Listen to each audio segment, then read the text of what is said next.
ये शाहजहाँपुर जिले का एक छोटा सा गांव। उस छोटे से गांव में मनोज नाम का एक व्यक्ति रहा करता था। अब वो काफ़ी ज़्यादा गरीब था। उसके पास बेचारे के पास खेत वगैरह कुछ भी नहीं था, मात्र 1 बीघे उसके पास खेत था। अब वो काफ़ी ज़्यादा कमज़ोर था।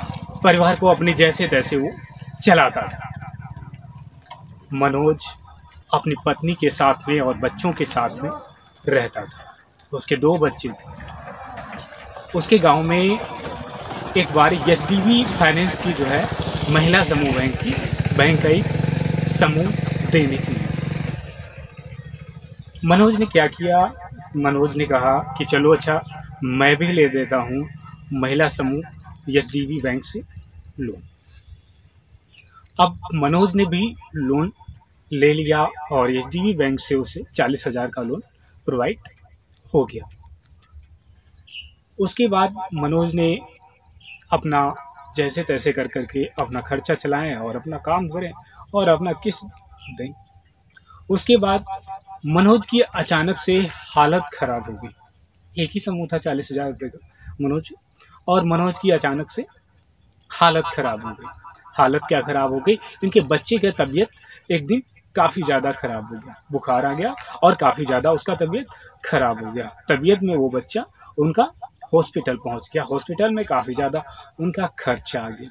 हॉस्पिटल में काफ़ी ज़्यादा उनका खर्चा आ गया। जितना भी उन्होंने बचा के रखा था, जो कुछ भी उनके था पास, समझ लो नाते रिश्तेदारों से उधार लेकर के तब जा कर के उनके बच्चे का इलाज हुआ और बच्चा उनका तब जा कर के ठीक हुआ। अब मनोज फिर से अपनी ज़िंदगी को चालू कर ली। अब इधर रिकवरी एजेंट उनके पास पैसे लेने के लिए आए। रिकवरी एजेंट उनके पास पैसे लेने के लिए आए। मनोज अपने बच्चे की तबीयत को जो है ठीक करवा के और वो बैठा ही था। काम भी उसके पास बेचारे के पास कुछ भी नहीं था। ईएमआई जुटा नहीं पा रहा था। ईएमआई जुटा नहीं पा रहा था वो। मनोज काफ़ी ज़्यादा परेशान था। अब रिकवरी एजेंटों ने कहा कि कैसे भी जुगाड़ करके अपना जो है हमको ईएमआई चाहिए तो चाहिए। अब मनोज गांव में पैसे मांगने के लिए जाता है। पैसे मांगता है, एक दूसरे से मांगता है, परंतु उसे पैसे पूरे गांव में वो 10-20 लोगों से पैसे की मदद मांगने जाता है, परंतु उसकी मदद कोई भी करने के लिए तैयार नहीं था। एक इंसान ने उसको 200 रुपये की उसकी मदद की। किस्त थी उसकी 1610 रुपये की। अब उसकी किस्त भरने में असमर्थ था। 200 रुपये मात्र उसके पास इकट्ठे हुए थे। मात्र उसके पास 200 रुपये इकट्ठे हुए थे मनोज के पास, और वो किस्त बेचारा देने में असमर्थ। रिकवरी एजेंट के पास आया, साहब पैसे ही नहीं बने, मैं क्या करूँ बताओ। रिकवरी एजेंटों ने कहा मैं कुछ भी नहीं जानता हूँ, मेरे को पैसे चाहिए तो मतलब चाहिए, चाहे जैसे भी जुगाड़ करके तुम दो, चाहे राशन बेचो, चाहे कुछ भी बेचो, घर का सामान बेचो, कुछ भी बेचो। मनोज के पास गेहूँ पड़े हुए थे। मनोज ने क्या किया, अपने गेहूँ राशन को यानी गेहूं को बेच दिया और किस्त उनकी भरपाई कर दी। मनोज के पास अब खरीद के लाए और मनोज के पास खाने के लिए सिर्फ रह गए थे। खरीद के लाए तब वो खाएं, उनके पास राशन भी नहीं बचा और किस्त भी उसका पूरा नहीं हो पाया। तो 400 रुपये कम पड़ गए, तो उन रिकवरी एजेंटों ने डाला और किस्त को पूरी करके उनके पास जमा कर दी। अब मनोज दोबारा किस्त में उसकी पत्नी की तबीयत खराब हो जाती है। अब पत्नी की तबीयत खराब हो जाती है, उसका खेत भी गिरवी रख जाता है मनोज का। खेत भी गिरवी रख जाता है मनोज का, और मनोज काफ़ी ज़्यादा परेशान। उधर किस्त भी आ जाती है। अब किस्त वाले आते हैं उसके पास एचडीबी बैंक और कहते हैं किस्त लाओ। अब वो मनोज फिर से सोच में डूब गया, साहब पैसे नहीं इकट्ठा हो रहे, मैं कुछ भी नहीं जानता, मेरे को पैसे चाहिए। सभी लोगों की किस्त जमा हो गई, मनोज की किस्त नहीं जमा हो पाई। उसकी पत्नी की तबीयत नहीं सही रही थी, वो खाने के लिए तरस रहे थे। ऐसा उनका समय आ गया कि वो खाने के लिए तरस रहे थे। एक वक्त की उनका परिवार रोटी खाने के लिए तरस रहा था, सिर्फ 40,000 रुपये लोन उठाने से। ज़मीन भी बिक गई, ज़मीन भी उनकी गिरवी रख गई। अब उनके पास समझ लो कुछ भी नहीं बचा था। मनोज काफ़ी ज़्यादा परेशान, सोच और डूबा हुआ। मनोज कुछ भी ना आए ना जाए। रिकवरी एजेंट कहता है पैसे नहीं दे पाता है तो लोन लेता क्यों है। रिकवरी एजेंट मनोज के वहीं पे तमाचा मार देता है और मनोज काफ़ी ज़्यादा डरा हुआ और महसूस करता है अपने आप को और रोने लग जाता है। मनोज रोने लग जाता है, लेकिन वो तो बैंक के रिकवरी एजेंट से वो उसकी रोने की आवाज़ को नहीं सुनते, रोने की आवाज़ को उसकी नहीं सुनते हैं, बस उन्हें पैसे से मतलब होता है जो रिकवरी करते। बैंक को क्या चाहिए होता है? पैसा। वही काम था रिकवरी एजेंटों। अब रिकवरी एजेंट मनोज के तमाचा मार करके इधर से चले जाते हैं, कहते हैं मैं कल आऊँगा, कल तक का तुम्हें समय देता हूँ, कल मुझे हर हाल में किस्त चाहिए, तो मतलब चाहिए। अब मनोज भी डरा हुआ, उसके मन में डर बैठ गया, उसके मन में डर बैठ गया। मनोज डर उसके मन से निकल ही नहीं रहा था। मैं पैसे कैसे जुटा पाऊँगा, मेरी पत्नी की तबीयत नहीं सही रहती, मैं दवाइयों के पैसे नहीं जुटा पा रहा हूँ, मैं इसका किस्त कैसे दे पाऊँगा। ये सोच करके मनोज काफ़ी ज़्यादा उलझन उसके दिमाग में पड़ा हुआ। ये सोच करके काफ़ी ज़्यादा उलझन उसके दिमाग में पड़ा हुआ। अब मनोज इसी उलझन में बैठा हुआ, 2-3 घंटे हो गए उसको सोचते सोचते। अब मनोज सोच ही रहा था इसी बात को, 2-3 घंटे हो गए सोचते सोचते मनोज को कि मैं क्या करूं और क्या ना करूं, मैं क्या करूं क्या ना करूं। मनोज इसी बात को सोच ही रहा था, उसकी समझ में ही नहीं आ रहा था मैं क्या करूं क्या ना करूं, क्योंकि उसकी पत्नी की तबीयत सही नहीं रह रही थी, पैसे उसके पास जुटाए नहीं जुट रहे थे, इधर खाने के लिए घर में भी राशन भी नहीं था, जो कुछ था वो सारा कुछ उसका किस्तों में जा चुका था। अब फिर से उसका किस्त आने के लिए हो गया। मनोज भी धीरे धीरे बीमार रहने लग गया। मनोज टेंशन में सोचा डूब गया कि मेरे पास पैसे नहीं इकट्ठा हो रहे, मैं क्या करूँगा, ये रिकवरी एजेंट आएंगे तो मैं उनको क्या जवाब दूंगा, मैं क्या उनको जवाब दूंगा, मैं उनसे क्या कहूँगा जब मेरे पास पैसे ही नहीं इकट्ठे हुए। अब वो काफ़ी ज़्यादा परेशान, कुछ भी उसके समझ में नहीं आया। उसने सोचा क्या किया जाए क्या नहीं किया जाए। पत्नी के पास जाता है और पत्नी भी उसकी कुछ भी समझ में नहीं आती। पति पत्नी दोनों काफ़ी ज़्यादा प्रेशर और टेंशन में आ जाते हैं। पति पत्नी दोनों काफ़ी ज़्यादा चिंतित होते हैं। दोनों के मन में कुछ भी ख्याल नहीं आ रहा कि मैं क्या करूं क्या ना करूं। दोनों का विचार आपस में मेल नहीं खा रहा कि मैं क्या करूं क्या ना करूं।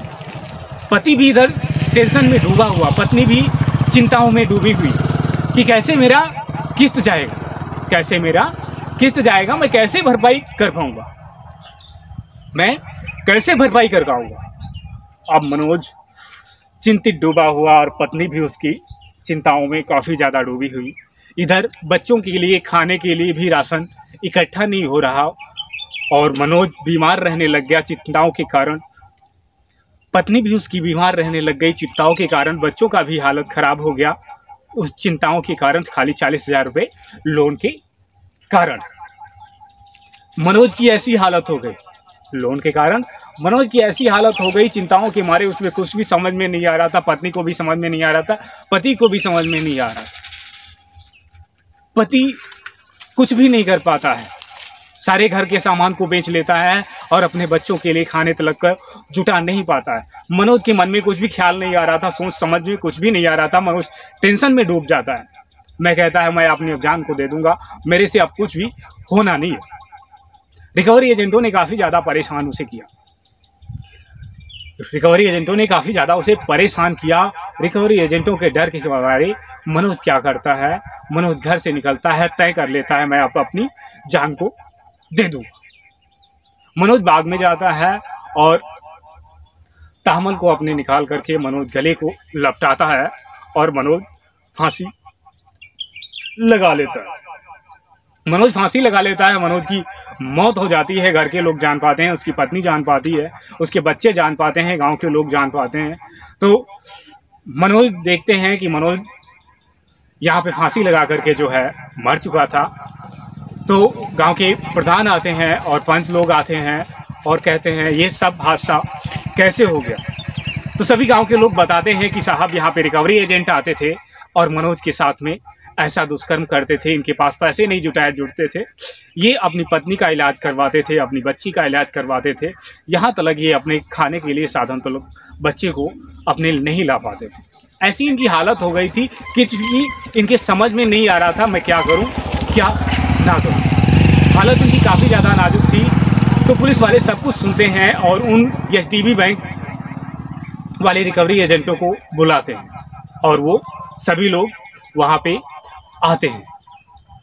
सभी लोग आते हैं और बच्चों से पूछते हैं कि या क्या यही थे जो तुम्हारे घर आते थे रिकवरी करने के लिए? तो बच्चे उनके बताते हैं हाँ साहब यही थे जो आते थे हमारे घर रिकवरी करने के लिए। हमारे पास पैसे या किस्त नहीं होते थे, हमारे पिताजी को भी डराते थे, धमकाते थे, मारते थे और हमारी माताजी को भी डराते थे, धमकाते थे और मारते थे। जब ये बात बच्चों के मुख से पुलिस वाले सुनते हैं, गवाही सुनते हैं, उन सभी रिकवरी एजेंटों को उठा करके अपने जीप में बैठाते हैं और थाने में ले जा करके उनके ऊपर केस दायर करते हैं और केस उनका चलने लग जाता है। केस चलते चलते कोर्ट तक पहुंच जाता है और कोर्ट में उन सभी गांव वाले लोगों को पेश किया जाता है जो गवाह थे, उन गांव के लोगों के और उनके बच्चे थे। उन सभी से पूछा जाता है कि इन्होंने जुर्म किया? तो हाँ, उन्होंने बताया कि साहब ये आते थे, डराते थे, धमकाते थे, उनके घर के सामान को बिकवाते थे और ये पैसे नहीं होते थे तो इनको मारते भी थे। तो इन सभी रिकवरी एजेंटों पे केस हो जाता है और रिकवरी एजेंटों को जज साहब सभी को 15 साल के लिए सज़ा दे देते हैं, सज़ा बोल देते हैं और इनके ऊपर जुर्माना रख देते हैं।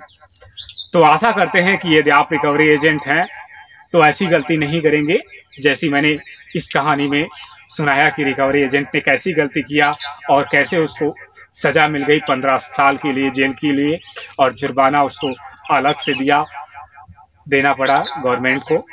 और वो रिकवरी एजेंट जेलों में चले जाते हैं और इधर इनके परिवार की जिम्मेदारी पूरी एचडीबी बैंक पे रख दी जाती है। भारत का संविधान और जज साहब उनके ऊपर रख देते हैं, सभी कुछ जिम्मेदारी रख देते हैं, बच्चों का पढ़ाने का और खर्चे पानी का और इनकी पत्नी का सब कुछ देखभाल का, यहाँ तक जुर्माना बैंक के ऊपर रख देते हैं।